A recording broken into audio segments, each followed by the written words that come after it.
Hello friend, स्वागत है आप सबका हमारे YouTube चैनल प्रयास ऑनलाइन स्टडी सेंटर पे। आज हम आप लोगों के बीच रेशियो एंड प्रोपोर्शन का तीसरा क्लास लेकर आए हैं, अर्थात अनुपात तथा समानुपात का ये हमारा तीसरा क्लास है। और हमारा जो दो क्लास है यह पहले रेशियो एंड प्रोपोर्शन का पुराने वीडियो में आपको मिल जाएगा। आज हम उसको अपग्रेड कर रहे हैं और आप लोगों के बीच कुछ नया टॉपिक्स एंड नए क्वेश्चन के साथ जुड़ रहे हैं। अभी जो नया सिलेबस आया हुआ है एग्जाम का, जिसके आधार पे आप लोग तैयारी करते हैं और जो नए सिलेबस में क्वेश्चंस ऐड किए गए हैं, उन सारे चीजों को ध्यान में रख के कैसे आप एक निश्चित समय में ज्यादा से ज्यादा क्वेश्चन को सॉल्व करें, उन सारे फीचर के साथ हम आप लोगों के बीच रेशियो का एक नया क्लास लेकर आए हैं। हमें उम्मीद है कि आप लोग को हमारा क्लास निश्चित रूप से पसंद आएगा और आप हमें कमेंट के माध्यम से निश्चित बताएं कि आपको हमारा क्लास कैसा लग रहा है, क्या आपको हमारी वीडियो पसंद आ रही है या कोई परेशानी हो रही है। अगर कोई परेशानी हो रही हो तो निश्चित शेयर करें, जो परेशानी हम उसे दूर करने की कोशिश करेंगे। और अगर हमारा वीडियो पसंद आ रहा हो, क्लास पसंद आ रहा हो, हमारा क्लास पसंद आ रहा हो तो अपने दोस्तों के बीच शेयर करें। चलिए, आज जो हम रेशियो प्रोपोर्शन के तीसरे क्लास में देखेंगे, किस टाइप के सवाल को देखेंगे और उसे कैसे हम जल्द से जल्द सॉल्व करेंगे, हम आप लोगों के बीच अब लेके हाजिर हैं। और हमारा आज के क्लास का पहला क्वेश्चन है। देखिए, क्वेश्चन एकदम आसान सा, धीरे धीरे स्टेप बाय स्टेप हम चलेंगे। जैसा कि हमने पहले भी कहा है कि हम हर स्टेप यानी जीरो लेवल से हाई लेवल तक के क्वेश्चन को आपको बताएंगे। बस आप शुरू से लेके अंत तक वीडियो में जुड़े रहें और सारे क्वेश्चन को अपने से पहले सॉल्व करने की कोशिश करें। देखिए, क्वेश्चन लिखिए, क्वेश्चन को सॉल्व करिए। अगर सॉल्व नहीं हो क्वेश्चन तो इसके बाद आप हमारे वीडियो को देखें और इसकी सहायता से सॉल्व करें। तो देखिए, पहला क्वेश्चन है, दो संख्याएं 5:8 में क्या कर रहे हैं, दो संख्याएं 5:8 अर्थात 5:8 में है। यदि इन संख्याओं का अंतर 120 है, यदि इन संख्याओं का अंतर 120 है तो बताएं कि इनमें बड़ी संख्या कौन सी है। देखिए, क्वेश्चन क्या है, दो संख्याओं का अनुपात रेशियो, दो संख्या, एक संख्या माने a, दूसरी संख्या माने b, इन दो संख्याओं का अनुपात जो है, रेशियो जो है 5:8 है। और हमें कहा क्या रहा है कि यदि दो संख्या का अनुपात 5:8 है और इनका अंतर का तात्पर्य होता है डिफरेंस, और इनका अंतर जो है 120 है। इन दोनों संख्याओं का अंतर जो है 120 है, तो बताएं कि इनमें बड़ी संख्या कौन सी है, लार्ज नंबर कौन सा। देखिए, आपके पास दो संख्या है, ये हो गई आपकी पहली संख्या और ये हो गई आपकी दूसरी संख्या। यानी पहली संख्या जब 5 है तो दूसरी संख्या क्या है आपके पास, 8 है। पहली संख्या क्या है, 5 है, और सेकंड नंबर क्या है आपका, 8 है। और दोनों का डिफरेंस किसका, 8 और 5 का जो है क्या होता है, 3 होता है। लेकिन नंबर में हमें कितना दिया गया है, 120। तो हमें पूछ क्या रहा है, तो बताएं कि बड़ी संख्या कौन सी है। तो हम क्या करेंगे, यहां देखेंगे जो रेशियो दिया हुआ है इनमें बड़ा रेशियो कौन सा है। देखिए, ये a जो है, पहला संख्या 5 है, दूसरा संख्या 8 है, तो निश्चित रूप से 8 बड़ा है किससे, 5 से, तो बड़ी संख्या क्या हो गई, 8। हमें क्या चाहिए, बड़ी संख्या b चाहिए। b क्या है, 8 है। b 8 कब है, जब आपको क्या दिया गया है, b 8 कब दिया गया है, जब दोनों का डिफरेंस 8 और 5 का जो डिफरेंस है वह क्या है, 3 है। 8 और 5 का डिफरेंस क्या है भाई, 3 दिया गया है। और जो वैल्यू आपको दिया उससे क्या करिए आप, मल्टीप्लाई कर दीजिए। किससे क्या करिए, मल्टीप्लाई कर दीजिए। तो वैल्यू हमारा क्या था, 120 था। हम क्या करेंगे, 120 से इसको मल्टीप्लाई कर देंगे। अगर कटता है तो इसे हम क्या करेंगे, कटा देंगे। क्या करेंगे, कटा देंगे। अब कटाने के बाद देखिए, 8 और 4 को आपस में क्या करिए, मल्टीप्लाई करिए। 8 गुने 4 32, 1 0। तो भाई बड़ी संख्या क्या हो गई, 320। तो जो हमारा क्वेश्चन था कि दो संख्याएं 5:8 में है, इनका अंतर 120 है, तो बड़ी संख्या क्या है, तो बड़ी संख्या क्या था, 8। अंतर दिया हुआ था, हमने क्या किया, दोनों रेशियो का अंतर लिखा और जो वैल्यू था उससे क्या किए, मल्टीप्लाई कर दिया। अब चलिए नेक्स्ट क्वेश्चन की तरफ हम बढ़ते हैं। देखिए, नेक्स्ट क्वेश्चन है हमारा, तीन संख्याएं 2:3:4 में है। देखिए क्वेश्चन क्या कर रहा है, तीन संख्याएं 2:3:4 में है। तीन संख्या, एक संख्या ए, बी और सी, 2:3:4 में। तो क्वेश्चन क्या है, तीन संख्याएं 2:3:4 में है। यदि इन संख्याओं का योग, यदि इन संख्याओं का योग 720 है, इन संख्याओं का योग का अर्थ क्या, टोटल। यदि इन संख्याओं का योग 720 है तो बताएं कि इनमें सबसे छोटी संख्या कौन सी है। तो इनमें सबसे छोटी संख्या, स्मॉलेस्ट नंबर कौन सा है। तो क्वेश्चन को हम पुनः दोहरा रहे हैं। क्वेश्चन है, तीन संख्या ए बी सी 2:3:4 में है। यदि इनका योग 720 है तो बताएं कि इनमें सबसे छोटी संख्या कौन सी है। तो देखिए सबसे छोटी संख्या पूछा है, तीन संख्या था, एक संख्या मैंने ए माना 2 हुआ, दूसरा संख्या बी 3 है और तीसरी संख्या क्या है, सी। कितना हो गया, 4 हो गए। तो इनमें सबसे छोटा, देखिए सबसे छोटा कौन सा है, 2 और 3 4 का जब हम अध्ययन करते हैं तो देखते हैं इन तीनों में सबसे छोटी संख्या कौन सी है, 2। इन तीनों में सबसे छोटी संख्या कौन सी है, 2 है। अब ये सबसे छोटी संख्या 2 है तो हमें पूछा क्या गया है कि सबसे छोटी के बारे में, स्मॉलेस्ट नंबर क्या है, ए कितना, 2। देखिए अगर जैसे पिछले क्वेश्चन में हमें अंतर दिया था तो हमने बड़े में से छोटे को घटाया था, यह हमें क्या योग दिया। अगर अंतर है तो घटा के लिखेंगे, योग है तो जोड़ देते हैं। 2 3 5 5 4 कितना हो गया, 9 और योग दिया कितना है, 720। तो गुणे किससे कर देंगे हम, 720 से करेंगे। किससे गुना कर देंगे, 720 से। तो अगर ये कटता है हम इसे क्या करेंगे, कटा देंगे। 8 दूनी 16, कितने हो गए, 100। तो सबसे छोटी संख्या जो थी वह क्या थी, 160, 160। चलिए अब हम फिर नेक्स्ट क्वेश्चन की ओर बढ़ेंगे। एकदम आसान सा चैप्टर रेशियो है और हम आज एकदम आसान क्वेश्चन लेके आपके बीच हाजिर हुए हैं। इजी वे में है, आप भी सॉल्व करें, हमें भी कुछ करने दें, बस क्लास में बने रहें। तो चलिए देखिए क्या है नेक्स्ट क्वेश्चन, 3 कक्षा के विद्यार्थियों का अनुपात। देखिए क्वेश्चन क्या कर रहा है, 3 कक्षा के विद्यार्थियों का अनुपात 4:6:9 है। देखिए क्या कर रहा है, 3 कक्षा ए बी सी के स्टूडेंट का रेशियो जो है 4:6:9 है। देखिए क्वेश्चन क्या है, 3 कक्षा के विद्यार्थियों का अनुपात 4:6:9 है। उन कक्षा में प्रत्येक में 12 विद्यार्थी की वृद्धि हो जाती है। उस कक्षा में प्रत्येक में 12 विद्यार्थी की क्या हो जाती है, वृद्धि हो जाती है। ये जो तीनों कक्षा है, इन तीनों कक्षा में 12 विद्यार्थी की वृद्धि हो जाती है। और इस कक्षा में भी 12 स्टूडेंट आ जाते हैं, इसमें भी 12 स्टूडेंट आ जाते हैं और इसमें भी कितने स्टूडेंट आ जाते हैं, 12 स्टूडेंट आ जाते हैं। इन तीनों कक्षा ए बी सी में 12 स्टूडेंट की क्या हो जाती है, वृद्धि हो जाती है। कहने का तात्पर्य है कि जहां 10 स्टूडेंट था, 12 और आगे 12 10 22 स्टूडेंट। तो क्या करें, 3 कक्षाओं में 12 स्टूडेंट की वृद्धि हो जाती है। और यह जो अनुपात था 4:6:9 और यह अनुपात 7:9:12 हो जाता है। यह जो था एबीसी का रेशियो 4:6:9 अब 7:9:12 हो जाता है। क्या हो जाता है भाई, 7:9:12 हो जाता है। तो बताएं कि उन तीन कक्षा में वृद्धि से पहले कुल विद्यार्थियों की संख्या कितनी थी। तो बताएं कि उन तीन कक्षा में वृद्धि से पहले विद्यार्थियों की संख्या क्या थी। तो क्वेश्चन हम पुनः दोहराते हैं आप लोगों के बीच। क्वेश्चन है, 3 कक्षा के विद्यार्थियों का अनुपात 4:6:9 है। उनमें प्रत्येक में 12 विद्यार्थी की वृद्धि हो जाती है, जिससे यह अनुपात 7:9:12 हो जाता है। तो बताएं कि उन तीनों कक्षा में वृद्धि से पहले कुल कितने छात्र थे। उन तीनों कक्षा में क्या वृद्धि से पहले कुल कितने छात्र थे।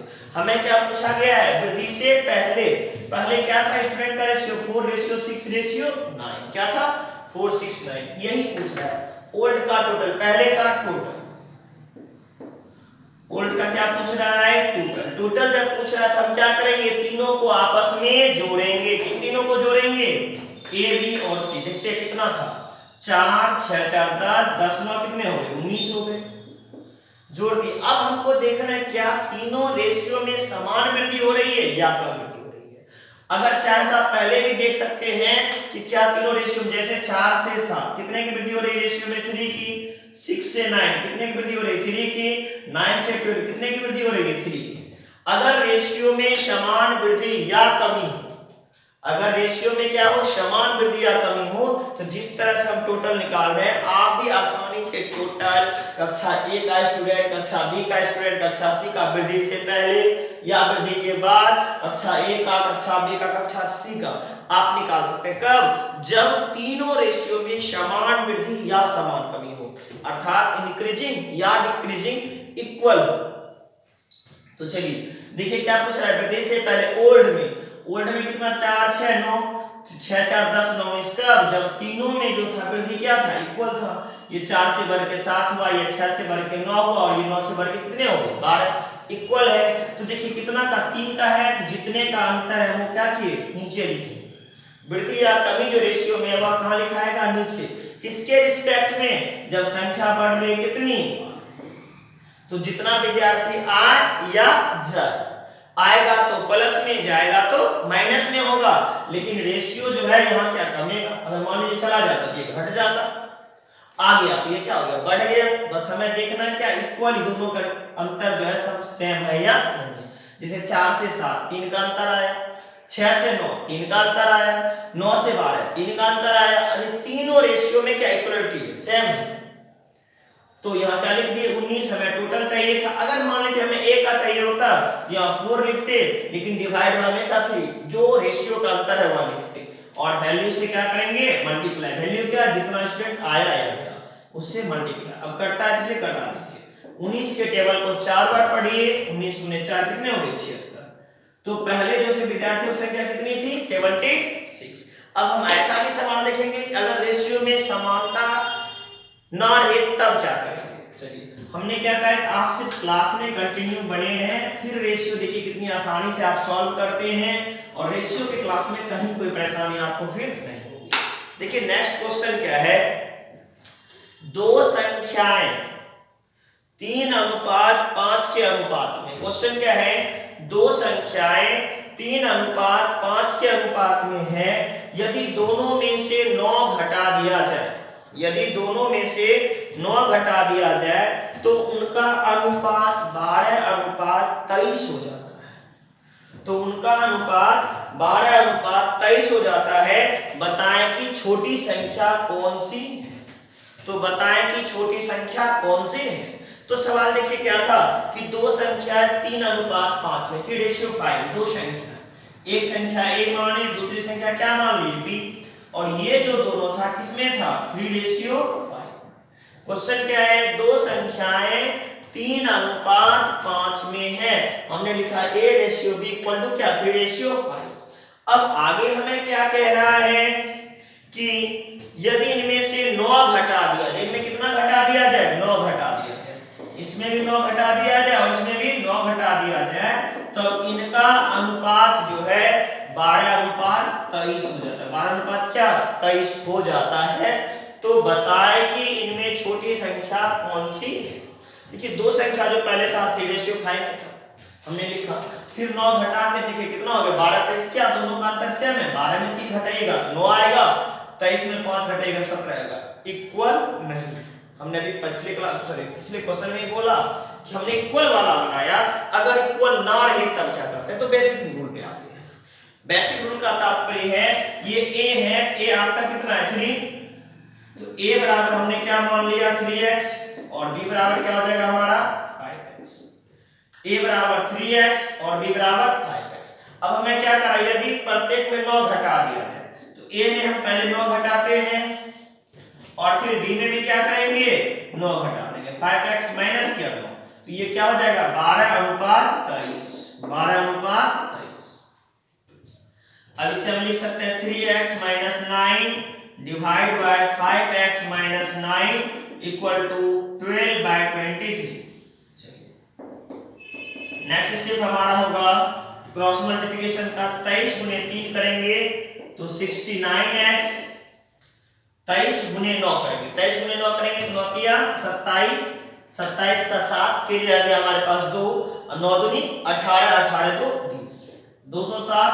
देखिए यहाँ माइनस का चिन्ह है, यहाँ हमें माइनस का चिन्ह देना होगा, इक्वल, फिर 12 से गुना करेंगे, 12 गुना 5 12 25 60 x और फिर 12 गुना 9 108 माइनस हो जाएगा 108। अब देखिए x को हम x के पास भेजेंगे और अंक को अंक के पास भेजेंगे। हमें क्या करना है, x को x के तरफ, अंक को अंक के तरफ करना है। तो हमारा क्या हो जाएगा 69x माइनस 60x बराबर 207 माइनस 108। चलिए तो 69x में 60x को घटाएंगे तो हमारे पास क्या बच जाएगा 9x बराबर क्या 207 में 108 घटाइएगा तो 99, 9 से कट गया 11, इसलिए x बराबर जो है वह क्या हो गया 11। हमें क्या पूछा है, छोटी संख्या बताइए, छोटी संख्या कौन है, a का वैल्यू 3x है, b का वैल्यू 5x है, 3 छोटा है 5 बड़ा है।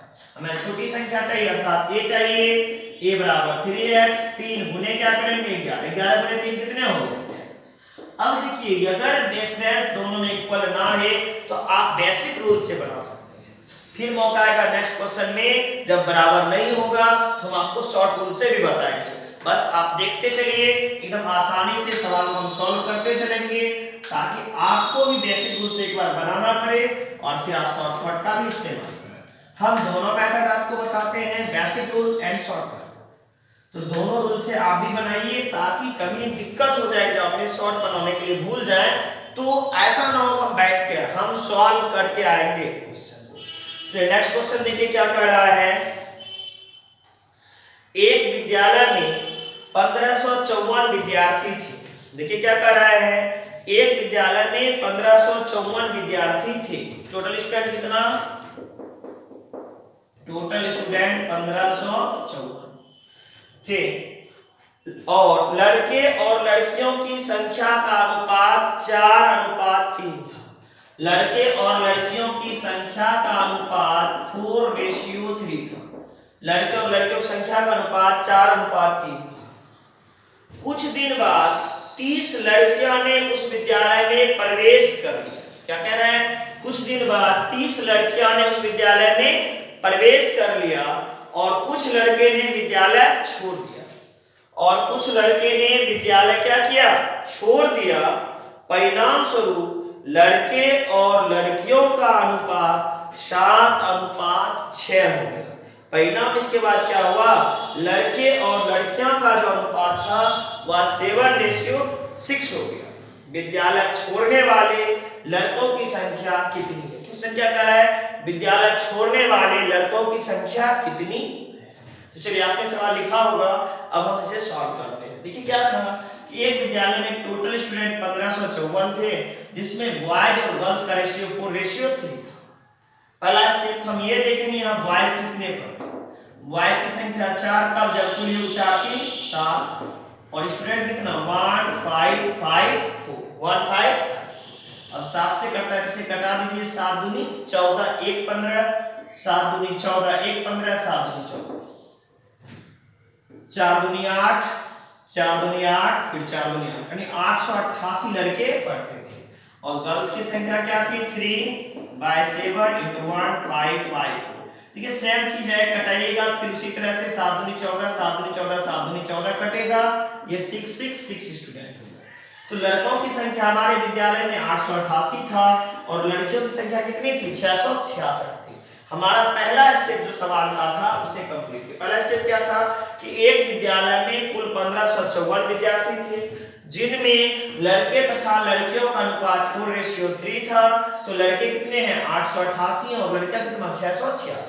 अब नेक्स्ट स्टेप हमें क्या कर रहा है, नेक्स्ट हमारा था क्वेश्चन आगे कर रहा है कि यदि कुछ दिन बाद 30 लड़कियां ने उस विद्यालय में प्रवेश किया और कुछ लड़के ने विद्यालय छोड़ दिया। अगर 30 लड़कियां प्रवेश लेगी और कुछ लड़के छोड़ के चले जाएंगे तो जो 888 है छोड़ के गए, नहीं पता कितना गया था, हम क्या मानेंगे एक्स स्टूडेंट गया और लड़कियां जो 666 थी इसमें 30 और आ गई, 666 प्लस कितना हो गई 30, जिससे इन दोनों का जो रेशियो है क्या हो जाता है 7:6। अब इन दोनों का रेशियो क्या हो जाता है 7:6 अर्थात 7/6। अब इसे आप सॉल्व कर सकते हैं 888 गुने 6 माइनस 6 गुना x 6x इक्वल टू, अब देखिए हमें क्या करना है इन दोनों को जोड़ना है, इन दोनों को जोड़ना है तो ये हो जाएगा 7 मल्टीप्लाई 6 9 6 कैसे 0 + 6 6 हुआ 3 + 6 9 हुए 6 का 6। अब ये दोनों को मल्टीप्लाई करके इसको क्या करना है हमको घटाना है। चलिए नेक्स्ट स्टेप चलते हैं, मल्टीप्लाई करते हैं 8 का 48 48 के कितने हो गए 8 कैरी बच गया हमारे पास 4 फिर 8 का 48 4 कैरी था 48 4 52 का 2 कैरी बच गया 5 फिर 8 में 6 पे 48 कैरी 5 था 48 5 53 5328 में से ये जो गुना करेंगे इसको घटाएंगे 7 से गुना करिए 7 गुना 6 7 42 42 का क्या हो जाएगा 2 कैरी रह जाएगा 4 7 गुना 3 9 7 63 और कैरी कितना था 4 63 4 67 अब कैरी बच गए 6 और फिर 7 42 6 48 हो गए। और ये किसके बराबर -6x इस तरफ आया इक्वल टू हम क्या लिख सकते हैं 6x। अब हम इसे लिख सकते हैं 6x इक्वल टू 8 में से 2 घटा दीजिए बच जाएगा 6 फिर 2 में से 7 नहीं घटेंगे एक कैरी लिए 12 में से 7 घटाएंगे बचेगा हमारे पास 5। अब एक कैरी लिए थे ये 2 बचा 2 में से 8 नहीं घटेगा एक कैरी ले लिए 12 में से 8 घटाए बचा 4। अब कटता है हम इसे क्या करेंगे घटाएंगे 6 से कटा दीजिए 6 से कट रहा है तो 7 का 42 3 45 और फिर 6 9 6 36 इसलिए x बराबर कितना 76। हमारा क्वेश्चन क्या था कि कितने विद्यार्थी कक्षा छोड़कर चले गए, तो विद्यार्थी जाने वाले की संख्या हमने क्या माना था कि कक्षा छोड़ के x विद्यार्थी चले गए तो जाने वाले लड़कों की संख्या कितनी हो गई 76। कितने लड़के छोड़ के कक्षा चले गए थे 76 विद्यार्थी क्या किया था कक्षा छोड़कर चला गया। कहां छोड़कर चला गया था कक्षा छोड़कर चला गया था। चलिए अब नेक्स्ट क्वेश्चन की ओर हम फिर बढ़ेंगे एक एक करके आसानी से सॉल्व करते चलेंगे। और अगर आपको किसी प्रकार की परेशानी हो सवाल सॉल्व करने में समझने में तो निश्चित रूप से आप हमारे बीच अपनी समस्या को रख सकते हैं। देखिए नेक्स्ट क्वेश्चन है 3 संख्याएं 5:7:12 में। देखिए क्वेश्चन क्या है 3 संख्याएं 5:7:12 में 3 संख्याएं हैं जो 5:7:12 है। यदि उनमें पहली तथा तीसरी संख्या का योग दूसरी संख्या से 50 अधिक हो। यदि उनमें पहली तथा तीसरी संख्या का योग दूसरी संख्या से 50 अधिक हो तो तीनों संख्या का योग क्या है। देखिए हम जो अभी आपको क्वेश्चन दिखा रहे हैं यह सीजीएल लेवल का क्वेश्चन है और यह क्वेश्चन आपको 2016 के सीजीएल में पूछा जा चुका है। तो चलिए क्वेश्चन क्या था 3 संख्याएं 5:7:12 में 3 संख्या एक संख्या A एक दूसरी संख्या B और तीसरी संख्या C 5:7:12। हम आपके बीच जो क्वेश्चंस रखते हैं जैसे भी क्वेश्चन रखते हैं देखते होंगे जो मेरे हाथ में पेज रहता है यह page previous year question paper का है। आप भी अगर किसी प्रीवियस ईयर क्वेश्चन पेपर से सॉल्व करते हैं तो आप उस क्वेश्चन को सॉल्व करने में किसी प्रकार का परेशानी आ रहा हो तो आप हमसे शेयर कर सकते हैं। हम निश्चित रूप से उसका नेक्स्ट वीडियो में सॉल्यूशन भेजेंगे। अभी हमारा रेशियो प्रोपोर्शन का क्लास चल रहा है। आप रेशियो प्रोपोर्शन जिस बुक से सॉल्व कर रहे हैं सॉल्व करिए, परेशानी हो हमारे बीच शेयर करें और हम उस क्वेश्चन को आपके बीच जो है सॉल्व करके भेजने का कोशिश करेंगे। चलिए अब क्या है 3 संख्या A B C 5:7:12 में और क्या कर रहा है यदि उनमें पहली तथा तीसरी संख्या का योग क्या कर रहा है पहली तथा तीसरी, पहली क्या है A और तीसरी क्या है C।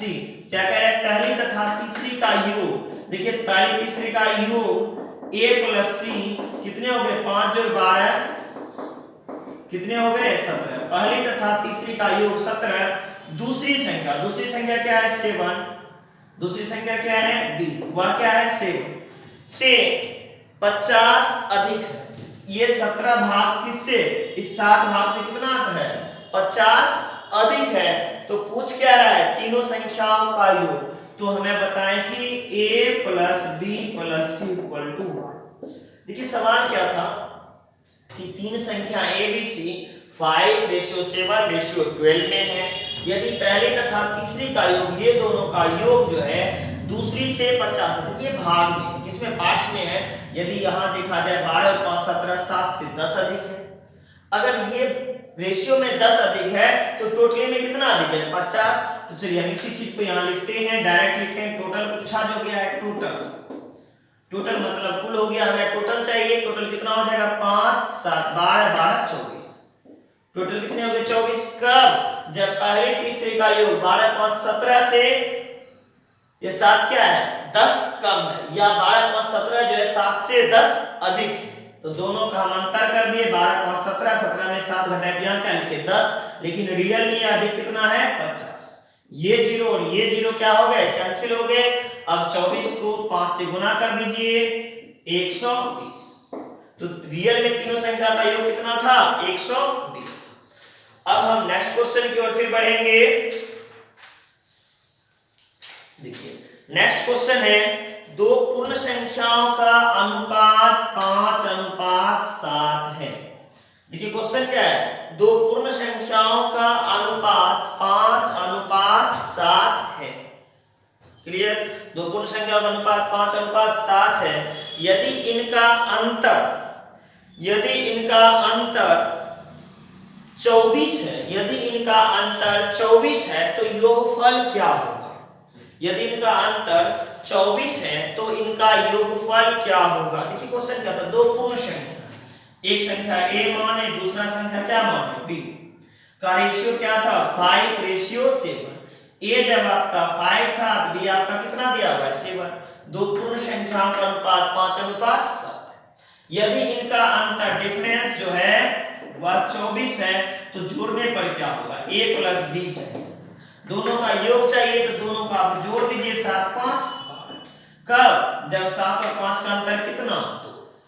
देखिए हम रेशियो में जो कार्य करते हैं, अगर यहाँ जोड़ना के लिए कह रहा था हम जोड़ दिए, अंतर दिया था तो घटा दिए, योग दिया रहा था तो जोड़, यानी जो चीज दिया रे वैल्यू वह हम नीचे करते हैं, जो चाहिए हम ऊपर रखते हैं। जैसे योग पूछा था, योग चाहिए, हमने दोनों का योग कहाँ रखा ऊपर, और अंतर था तो हमने कहाँ रखा नीचे, और वैल्यू से हम क्या करेंगे मल्टीप्लाई कर देंगे। अब ये कटता है तो कटा दीजिए, 12 गुना 12 कितने हो गए 144। ऐसे सवाल के लिए हमें किसी लॉग प्रोसेस का इस्तेमाल करना नहीं है। चलिए नेक्स्ट देखते हैं क्वेश्चन। नेक्स्ट क्वेश्चन हमारा तीन संख्याएं। देखिए क्वेश्चन नेक्स्ट क्या कर रहा है, तीन संख्याएं 1/2 रेशियो 2/3 रेशियो 3/4 में है। देखिए क्वेश्चन क्या है, तीन संख्याएं 1/2 रेशियो 2/3 रेशियो 3/4 में सबसे बड़ी और सबसे छोटी संख्या का अंतर 54 है। तो बताएं कि सबसे छोटी संख्या क्या है। तो बताएं कि सबसे छोटी संख्या क्या है। देखिए क्या था, तीन संख्या a रेशियो b रेशियो क्या c। तीन संख्या कौन कौन a b और c 1/2 रेशियो 2/3 रेशियो 3/4 1/2 2/3 3/4। तीन संख्याएं जो है 1/2 अनुपात 2/3 अनुपात 3/4 है। क्लियर है। और सबसे बड़ी तथा सबसे छोटी का बोला अंतर 54 है। डिफरेंस किसका, सबसे बड़ी और सबसे छोटी का। लार्ज नंबर है स्मॉल नंबर का। पहले इस रेशियो को सिंपलीफाई कर लेते हैं ताकि हमें पता चले कौन बड़ा है और कौन छोटा है। तो जब रेशियो में रहे इसे सिंपलीफाई करने के लिए हमको क्या करना है, जिसको लिखना है ABC देखिए लिख दिया। हमें पहले a चाहिए तो हम उसका नॉमिनेटर अंश लेंगे, बाकी का 1 गुने 3 गुने 4, 1 गुने 3 गुने 4 कितने हो गए 4 3 12 नहीं करेंगे 12 ही होगा। b लिखना है, b का 2 2 दूनी 4 4 चौका 16। देखिए जिसको लिखना है उसका अंश बाकी का हर लेना है। फिर 3 को लिखना है, 3 3 9 9 दूनी 18, 3 3 9 9 दूनी कितने हो गए 18। अब देखिए अब ये रेशियो हो गया, अगर कटता है तो हम इसे कटा देते हैं। 6 दूनी 12 8 दूनी 16 9 दूनी 18 6:8 रेशियो 9। अब देखिए यहाँ ABC जो हमारा रेशियो आया 6:8:9 में आया, इसमें सबसे बड़ी संख्या क्या है और सबसे छोटी संख्या क्या है आपको पता चल रहा होगा। सबसे छोटी संख्या हमारा 6 है और सबसे बड़ी संख्या हमारा क्या है 9। सबसे बड़ी संख्या क्या है 9 और सबसे छोटी संख्या क्या है 6। हमें क्या कहा है कि बताएं कि सबसे छोटी संख्या क्या है कब, जब सबसे बड़ी और सबसे छोटी का अंतर क्या है 54। तो हमें सबसे छोटी संख्या स्मॉल नंबर चाहिए, स्मॉल नंबर चाहिए। स्मॉल नंबर इक्वल टू क्या, सबसे छोटी इस तीनों में देखेंगे क्या है 6। लिख दिया। हमें क्या दिया है सबसे बड़ी और सबसे छोटी का अंतर, तो हम 6 और 9 का अंतर करेंगे, कितने हो गए 3, और जो वैल्यू था उससे मल्टीप्लाई करेंगे, और जो वैल्यू था उससे क्या करेंगे मल्टीप्लाई करेंगे। 54 गुने 2 कितने हो गए 108। 54 गुने 2 कितने हो गए 108। तो सबसे बड़ी और छोटी का अंतर मैंने लिख दिया, फिर दोनों को क्या किया गुना कर दिया, जो पूछा गया था वैल्यू दिया तो उससे क्या किया मल्टीप्लाई। पुनः एक बार हमें क्या पूछा था सबसे छोटी, सबसे छोटी 6 लिखे कब, जब सबसे बड़ी और छोटी 9 और 6 का अंतर 3 और वैल्यू था कितना 54। 3 दूनी 6, 2 गुने 54 के कितने हो गए 100। अब चलते हैं नेक्स्ट क्वेश्चन की ओर। धीरे धीरे हम लोग रेशियो में आगे बढ़ रहे हैं। देखिए रेशियो में क्या है, दो तीन चीज का मिश्रण यहाँ मिलेगा, यानी कुछ क्वेश्चन रेशियो के जैसे लगेंगे, कुछ क्वेश्चन एवरेज के जैसे लगेंगे, कुछ क्वेश्चन एग्रीगेशन के जैसे लगेंगे। हर टाइप के क्वेश्चन को हम सॉल्व करके धीरे धीरे आगे बढ़ेंगे, और आप भी हमारे साथ बने रहें और आगे बढ़ें। चलिए देखिए क्या करा, एक फल विक्रेता ने, क्वेश्चन करा है एक फल विक्रेता ने बड़े मध्यम तथा छोटे आकार के सेब, देखिए 3 आकार के सेब उनके पास हैं, बड़े मध्यम तथा छोटे आकार के सेब 15, 10 और 5 रुपये में बेचे। कैसे बेचे, बड़े वाले सेब को उसने 15 रुपया, मध्यम मिडिल साइज वाले को 10 रुपया और स्मॉल साइज वाले को 5 रुपया। लार्ज साइज वाले को उन्होंने 15 रुपये की दर से बेचा, मिडिल साइज वाले को 10 रुपये की दर से बेचा, 15 रुपये, मिडिल साइज वाले को 10 रुपये और स्मॉल साइज वाले को 5 रुपये की दर से बेचा। इस प्रकार बेचे गए कुल सेबों का अनुपात, इस प्रकार जो सेब बेचा उन्होंने इनका अनुपात 3:2:5 अर्थात large ratio middle ratio small का जो था 3:2:5। तो उन सेबों की औसत कीमत क्या होगी, ये जो सेब बेचे थे तीनों मिला के इसका एवरेज प्राइस क्या है, एवरेज प्राइस, एवरेज प्राइस। अब ये क्वेश्चन क्या करा, एक फल विक्रेता है वह 3 प्रकार का सेब का काउंटर लगा के रखा है और बोल रहा है कि ये सबसे बड़ा साइज का सेब लीजिएगा तो हम 15 रुपया की दर से देंगे, मिडिल साइज का सेब लीजिएगा तो हम आपको 10 रुपए की दर से देंगे और स्मॉल साइज का सेब लीजिएगा तो हम मात्र 5 रुपए की दर से देंगे।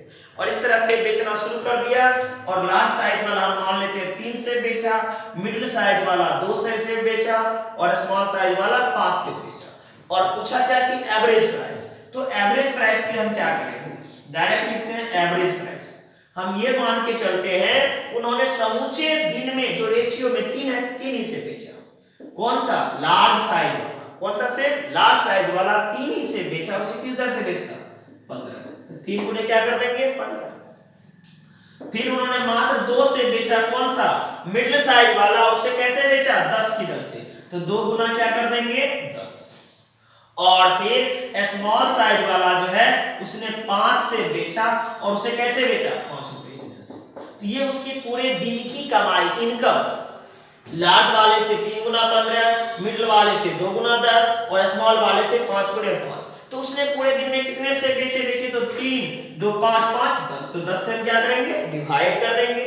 अब चलिए सॉल्व कर रहे, 15 गुना 3 45 रुपये उसे लार्ज से आए, 2 गुने 10 20 रुपये मिडिल साइज से, 5 गुने 5 25 बटे कितने 10, 5 जोड़ 0 जोड़ 5 5 5 10, 2 2 4 4 8 1 9 90 बटे कितने 10, अर्थात उसे जो आ रहा है 90 रुपये प्रति पीस आ रहा है। क्या है प्रति पीस, यानी औसतन जो वह सेब बेचा लार्ज साइज, मिडिल साइज और स्मॉल साइज का, उसे औसतन प्रत्येक सेब का कीमत 9 रुपये पर है, अर्थात उसे एक सेब के कितने रुपये मिल रहे हैं, औसतन 9 रुपये मिल रहे हैं। चलिए अब नेक्स्ट क्वेश्चन की ओर बढ़ते हैं। देखिए नेक्स्ट क्वेश्चन हमारा है एक उद्योग में सभी कर्मचारियों का औसत मासिक वेतन 12,000 रुपया है। एक उद्योग है जिसमें सभी कर्मचारियों का औसत मासिक वेतन 12,000 रुपये है। उनमें पुरुष कर्मचारियों का औसत वेतन 15,000 रुपया है और महिला कर्मचारियों का 8,000 रुपया है। तो बताएं कि पुरुष एवं महिला कर्मचारियों का अनुपात कितना है। देखिए क्वेश्चन पुनः, एक उद्योग में सभी कर्मचारियों का औसत मासिक वेतन 12,000 है, पुरुष कर्मचारियों का 15,000 है, महिला कर्मचारियों का 8,000 है। तो बताएं कि पुरुष एवं महिला कर्मचारियों का अनुपात क्या है। चलिए अब देखिए यहाँ क्या कह रहा है, एक उद्योग कंपनी है जो अपने प्रत्येक स्टाफ को औसतन 12,000 रुपया देता है। प्रत्येक स्टाफ को एवरेज क्या दे रहा है, 12,000 रुपया दे रहा है। वह एवरेज अगर देखा जाए तो 12,000 रुपया दे रहा है। लेकिन अगर मेल और फीमेल में, पुरुष और महिला में, मैन एंड वुमेन में बांट के दे रहा है, तो वह पुरुष को, मैन को जो है औसतन 15,000 रुपया दे रहा है। पुरुष को कितना दे रहा है सैलरी, औसतन 15,000 दे रहा है। लेकिन वहीं वह महिला को जो सैलरी दे रहा है मात्र 8,000 रुपया दे रहा है। और महिला को सैलरी कितना दे रहा है, जहां पुरुष को 15,000 रुपए सैलरी के रूप में पुरुष पर इन्वेस्ट करता है, वहीं महिला पर वह कितना इन्वेस्ट करता है, मात्र 8,000 रुपए। जब टोटल वर्क पुरुष और महिला को आपस में मिला देते, देखिए मिलाने का तात्पर्य मिक्सर है। आप कोई भी सेक्शन सॉल्व कर रहे हैं, कोई भी चैप्टर सॉल्व कर रहे हैं, अगर कभी कह दिया जाए कि मिलाना है, तो आप समझ जाइए कि हमें यहाँ एलिगेशन पे सवाल को सॉल्व करना है। हमने एलिगेशन का क्लास इससे पहले डाला है और उम्मीद है कि आप लोगों ने निश्चित रूप से एलिगेशन का क्लास हमारा देखा होगा। तो अगर आप एलिगेशन से बनाते हैं तो सवाल सॉल्व करने में ऐसे सवाल बहुत कम समय लगेंगे। अगर आपने अभी तक एलिगेशन का क्लास नहीं देखा है तो कोशिश करिए, समय निकालिए, उस क्लास को पूर्णतः वॉच कर लीजिए ताकि आपको किसी प्रकार की परेशानी ना हो। तो मैन का जो है 15,000 और वुमेन का क्या है 8,000। अब जब दोनों की सैलरी को आपस में मर्ज कर दी जाती है तो यह औसतन सैलरी कितना है 12,000। औसतन सैलरी कितने हो गए 12,000। चलिए अब घटा दीजिए, 12,000 में 8,000 घटाइएगा तो आपके हाथ में 4,000 आएगा और 15,000 में 12,000 को घटा दीजिएगा तो क्या आ जाएगा 3,000 आ जाएगा। कितने आ जाएंगे 3,000 आ जाएंगे। चलिए अब ये 3 जीरो और ये 3 जीरो क्या हो गए कट गए, तो मैन के सामने मैन का और मैन के सामने वुमेन का। यहाँ काम करने वाले मैन तथा वुमेन का जो रेशियो था वह क्या था 4:3।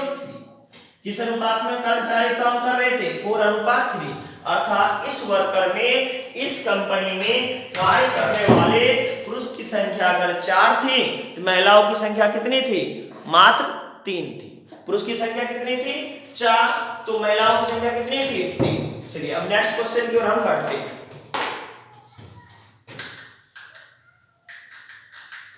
नेक्स्ट क्वेश्चन देखेंगे, एक एक करके स्टेप बाय स्टेप सवाल को हमको सॉल्व करना है। चलिए अब नेक्स्ट क्वेश्चन हमारा क्या है गौर करिएगा। नेक्स्ट क्वेश्चन है, 3 धनात्मक संख्याओं में, 3 धनात्मक यानी पॉजिटिव नंबर में पहली तथा दूसरी का अनुपात 8:9 है। क्या कह रहा है, 3 धनात्मक संख्याओं में पहली तथा दूसरी का अनुपात 8:9 है तथा दूसरी एवं तीसरी का 3:4, दूसरी एवं तीसरी का 3:4 है। उनमें पहली तथा तीसरी का गुणनफल 2400 है, तो उन तीनों संख्याओं का योग क्या है। तो उन तीनों संख्याओं का योग क्या है। देखिए क्या कहा, 3 धनात्मक संख्याओं में पहली तथा दूसरी, फर्स्ट एंड सेकंड, 3 धनात्मक संख्या फर्स्ट एंड सेकंड, ए और बी का जो रेशियो हमारे पास वह रेशियो 8:9 है।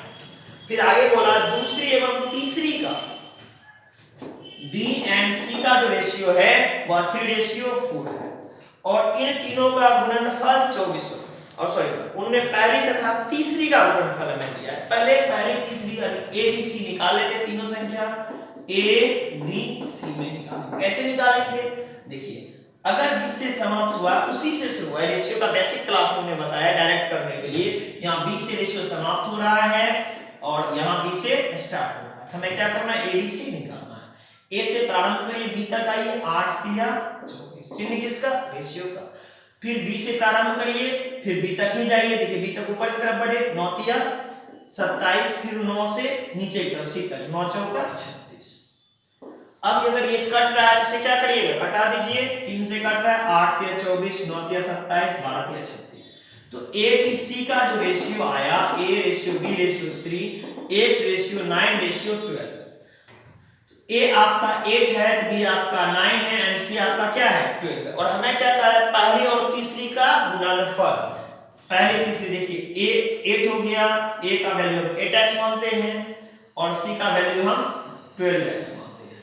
ये ए का वैल्यू 8x और सी का वैल्यू 12x, दोनों का क्या गुणनफल। कितना दिया हुआ हमारे पास 2400। कितना दिया हुआ था 2400। देखिए क्यों लिखे, डायरेक्ट क्यों नहीं किए वो भी बताएंगे। क्योंकि अगर 12 गुना 8 करते तो x गुना x स्क्वायर होता है। जोड़ घटाव में क्या होता है, जोड़ का चिन्ह होता है 12 8 20x होता है। घटाव होता है 12 8 में से 12 में से 8 घटाते तो 4x होता है। यहाँ क्या है गुणनफल। गुणनफल में आप डायरेक्ट नहीं करना है आपको, गुणनफल में अलग-अलग निकालना है। अब चलिए कटता है तो कटा दीजिए, 12 दूनी 24, 200 हो गया, 8 से कटा दीजिए, ये 25 बार। x गुना x क्या हो गए x स्क्वायर। x स्क्वायर बराबर कितने 25, इसलिए x बराबर कितना √25 अर्थात क्या हो गया 5। तो हमारी जो हमारे पास जो संख्या आया a 5 से मल्टीप्लाई करिए, 8 पंचे 40 है, सॉरी 40x नहीं 40। b जो आया देखिए, क्योंकि x का वैल्यू मैंने रखा था 5 निकालना है, b का जो वैल्यू आया 9 पंचे 45 और c का वैल्यू आया 12 पंचे 7। हमें क्वेश्चन क्या पूछ रहा है, उन तीनों संख्याओं का योग हमें क्या चाहिए, a प्लस b प्लस क्या c, a plus b plus c चाहिए। क्या चाहिए a plus b plus c, a जोड़ b जोड़ c चाहिए। तीनों का योग 40 जोड़ 45 जोड़ क्या 60 अर्थात 145। तो तीनों संख्या का योग जो है वह कितना है 145 है। चलिए अब इसी को अगर हम शॉर्ट में कोशिश करें तो कैसे बनाएंगे। अगर शॉर्ट में कोशिश करें तो कैसे बनाएंगे, सबसे पहले देख लीजिए, आपको a ratio b ratio c को निकालना ही है। 8 रेशियो 9 रेशियो 12, ये तो आपको खैर लिखना ही लिखना है। ये आपको क्या करना है, कंफर्म लिखना ही लिखना है। आप इसमें कोई कंजूसी नहीं कर सकते हैं। और हमें क्या चाहिए, तीनों का योग a plus b plus c निकाल लीजिए। कब, जब ये तीनों 12 8 20 9 29, 29 लिख दिए। अब मल्टीप्लाई, क्योंकि हमें योग नहीं दिया है, गुणनफल दिया है a और c का, a का 8 और c का 12। a का 8 और c का कितना 12, जो दिया है उससे हम डिवाइड करते हैं। तो यहाँ भी हमने क्या लिखा डिवाइड, और जो दिया है वैल्यू से मल्टीप्लाई। तो योग गुणनफल 12 और 8 का गुणनफल पहली और तीसरी का जो गुणनफल वह कितना है 2400। देखिए हम क्या करते हैं 2400 बटे कब, जब दोनों का गुणनफल 12 8, 12 गुना 8 12 गुने क्या, इसे हमको रूट में लिखना होगा। जब गुणनफल दिया रहे दो संख्या तो उसे हम क्या करेंगे वैल्यू के साथ कहां डाल देंगे रूट में, और जो चाहिए उससे मल्टीप्लाई। हमें क्या चाहिए, तीनों का योग 12 8 20 9 29, 20 29 29 पहले लिखा है या बाद में लिखा है, या इसी को जो हमने मिटाया था आप चाहें 29 गुना अंडर रूट 2400 बटे कितना 96। कब लिखिएगा, जब आपको दो संख्या का गुणनफल दिया रहे तब, नहीं तो हम तो डायरेक्ट जो चाहिए वो उससे क्या करते थे ऊपर लिखते थे, जो दिया है वो नीचे लिखते थे, वैल्यू से मल्टीप्लाई। अगर गुणनफल में दिया है तो आपको क्या करना है रूट देना है। अगर 2 का है अंदर में 2 छुपा रहता है, 3 का है तब आपको घनमूल निकालना होगा। चलिए अब कटा दीजिए, ये 25 टाइम से कट जाएगा, 29 25 का वर्गमूल 5, 29 गुना 5 कितने हो गए 100। अब फिर हम नेक्स्ट क्वेश्चन की ओर बढ़ते हैं। नेक्स्ट क्वेश्चन हमारा है, देखिए नेक्स्ट क्वेश्चन है कि पूरे विश्व में भूमि और जल का अनुपात 1:2 है। पूरे विश्व में भूमि और जल का अनुपात 1:2 है। यदि उत्तरी गोलार्ध में यह अनुपात 2:3 है तो दक्षिणी गोलार्ध में भूमि और जल का अनुपात क्या होगा। क्या कर रहा है, पूरे विश्व में भूमि और जल का अनुपात 1:2 है। यदि उत्तरी गोलार्ध में यह अनुपात 2:3 है तो दक्षिणी गोलार्ध में भूमि और जल का अनुपात क्या होगा। दक्षिणी गोलार्ध में। चलिए क्या कह रहे हैं, पूरे विश्व में भूमि और जल का अनुपात क्या दिया हुआ है, 1:2। अब देखिए पूरे विश्व में, पूरा विश्व, अब ये हमारा क्या है, पृथ्वी, ये हमारा पृथ्वी है। इसे दो भाग में हम बांटते हैं, विषुवत रेखा 0 डिग्री, ये आपका नॉर्थ और ये आपका साउथ। इसे हम उत्तरी गोलार्ध कहते हैं और इसे हम दक्षिणी गोलार्ध कहते हैं। अब देखिए पृथ्वी को दो भाग बांटे, अगर एक पृथ्वी है इसे दो भाग में बांटे, हाफ इधर हो गया और हाफ इधर हो गया। इसे हमने नॉर्थ भाग बोला, उत्तरी गोलार्ध बोला, इसे हमने दक्षिणी गोलार्ध बोला। क्लियर है। यहाँ क्या करा, उत्तरी गोलार्ध में यह अनुपात 2:3 है। उत्तरी गोलार्ध में जो है किसका, भूमि और जल का जो अनुपात है 2:3 है। तो ये जो दक्षिणी गोलार्ध है इसमें भूमि और जल का अनुपात क्या होगा, हमें क्या पूछा गया है, दक्षिणी गोलार्ध में अनुपात क्या होगा। हमने पूरे पृथ्वी एक भाग माना, पूरा पृथ्वी एक है, एक भाग में आधा भाग उत्तरी गोलार्ध और आधा भाग दक्षिणी गोलार्ध। इस पृथ्वी को दो भाग में बांटा, ऊपरी वाले भाग को उत्तरी गोलार्ध कहते हैं, निचले भाग को दक्षिणी गोलार्ध कहते हैं। और विषुवत रेखा जिसे 0 डिग्री आप अक्षांश रेखा कहते हैं, वह क्या करता है, पृथ्वी को दो भाग में बांट देती है। अगर हम इसे ऊपर उत्तर की तरफ बढ़ेंगे, इसे 23.5 डिग्री उत्तरी अक्षांश रेखा अर्थात कर्क रेखा कहते हैं, और नीचे की तरफ आएंगे तो 23.5 डिग्री दक्षिणी अक्षांश रेखा अर्थात मकर रेखा कहते हैं। याद रखिए, कर्क ऊपर होता है, मकर नीचे होता है। अगर कभी भूल गए तो आप जानते होंगे क वर्ण पहले होता है और म वर्ण बाद में होता है। क पहले होता है, म बाद में होता है। खैर ये तो ज्योग्राफी की बात है, हम लोग मैथ में है, मैथ में आते हैं। चलिए हमें क्या कहा कि पूरे पृथ्वी में भूमि और वाटर, सॉइल एंड वाटर का अनुपात। चलिए भूमि कितना हो गया, 1/3 भाग धरती भूमि है, और आप जानते हैं कि 2/3 भाग हम समुद्र में, भाग क्या है, जल है। हम जानते हैं कि पृथ्वी पर 1/3 भाग स्थल है और 2/3 भाग जल है। वही चीज आपका यहाँ है। अब इसमें क्या बोला गया हमें कि आधी वाला भाग जो ये आधा पृथ्वी है, इस आधे उत्तरी गोलार्ध में अनुपात 2:3 है। तो उत्तरी गोलार्ध में हम देखते हैं कि भूमि कितना है, पूरा उत्तरी गोलार्ध कितना, आधा भाग हुआ, पूरा उत्तरी गोलार्ध कितना, हाफ पार्ट। इस आधे भाग में भूमि कितना हो जाएगा, 2/3 अर्थात 2/5। 2 कितना, 5। ये दो और ये दो कट गए, आपके पास क्या बचा, 1/5 भाग। कितना भाग, 1/5 भाग जो है स्थल का इधर का है, और इधर वाला भाग वाटर, सॉरी इधर वाला भाग पहले निकाल लेते हैं वाटर। इसमें भूमि मैंने स्थल निकाल लिया, अब वाटर निकालते हैं। वाटर कितना है, 3। इस आधे का 1/2 का ना, 1/2 का कितना, 3 कितना, 5। कितने हो गए, 3 कितना भाग, 10। 3/10 भाग क्या हो गया, वाटर हो गया। अब देखिए हमारे पास टोटल जो स्थल भाग था 1/3 भाग था, जिसमें 1/5 भाग उत्तरी गोलार्ध में है। तो शेष भाग जो स्थल का वह कहाँ होगा, दक्षिणी गोलार्ध में। शेष भाग स्थल कहाँ होगा, दक्षिणी गोलार्ध में। हम साउथ पोल में निकालते हैं। अब साउथ पोल में भूमि कितना है, टोटल कितना भाग है, 1/3। इस 1/3 में दक्षिणी उत्तरी गोलार्ध में जो भूमि 1/5 भाग है, उत्तरी गोलार्ध की भूमि को टोटल भूमि में से घटा देते हैं। टोटल जो स्थल भाग है, टोटल स्थल भाग 1/3। इसमें जो उत्तरी गोलार्ध में उत्तरी भाग में 1/5 भाग है, इस भाग को हम क्या करेंगे, घटाते हैं। 5 और 3 कैल्शियम 15, 5 गुने 1 5, 3 गुने 1 3। 5 में 3 घटा दीजिएगा तो आपके पास क्या आएगा, 2/15 भाग। तो दक्षिणी गोलार्ध में भूमि कितना हो गया, 2/15। और वाटर हम देख लेते हैं कितना है, 2/3 भाग। इस 2/3 भाग में 3/10 भाग वाटर जो है कहाँ है, उत्तरी गोलार्ध में। तो शेष वाटर कहाँ होगा, दक्षिणी गोलार्ध में। तो 2/3 में से हम क्या करेंगे, 3/10 भाग जो उत्तरी गोलार्ध का वाटर है, ये 3/10 भाग, इसे हम क्या करेंगे, इसमें घटाएंगे। 10 और 30 कैल्शियम 30 हुआ, 10 गुने 2 20 और 3 गुने 3 9। 20 में से 9 घटाइएगा तो आपके पास 11/30। अब देखिए दक्षिणी गोलार्ध में भूमि जो है 2/15 भाग और जल जो है 11/30 भाग आया। और हमें पूछा क्या गया है, नॉर्थ पोल में भूमि स्थल और वाटर का अनुपात। तो नॉर्थ पोल में मैंने कितना निकाला, 2/15। तो 2 क्या लिख देंगे, 15 किसका, स्थल का भाग, और वाटर कितना निकाला, 11/30। 11 बटे कितना 30। अगर कटता है तो कटा दीजिए, 15 दूनी 30, 2 गुने 2 4 रेशियो 11। चलिए आपका आंसर तैयार हो गया। हमारा क्वेश्चन क्या था कि पूरे पृथ्वी पर भूमि और जल का अनुपात 1:2 है। यदि उत्तरी गोलार्ध में भूमि और वाटर का अनुपात 2:3 है तो दक्षिणी गोलार्ध में क्या होगा।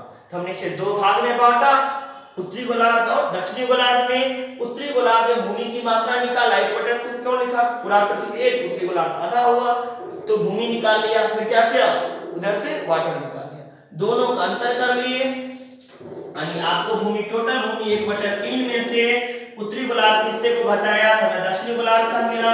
फिर टोटल वाटर में से उत्तरी गोलार्ध का क्या किए, पानी को घटाया तो हमें दक्षिणी गोलार्ध का मिला और फिर इसे रेशियो में डाल दिए। तो आज के लिए इतना ही, फिर मिलते हैं नेक्स्ट वीडियो में, आपके साथ जुड़ते हैं रेशियो में। आप भी रेशियो को सॉल्व करें, जो भी परेशानी हो हमसे शेयर करें। फिर मिलते हैं और आप निश्चित रूप से हमारे चैनल को सब्सक्राइब करें।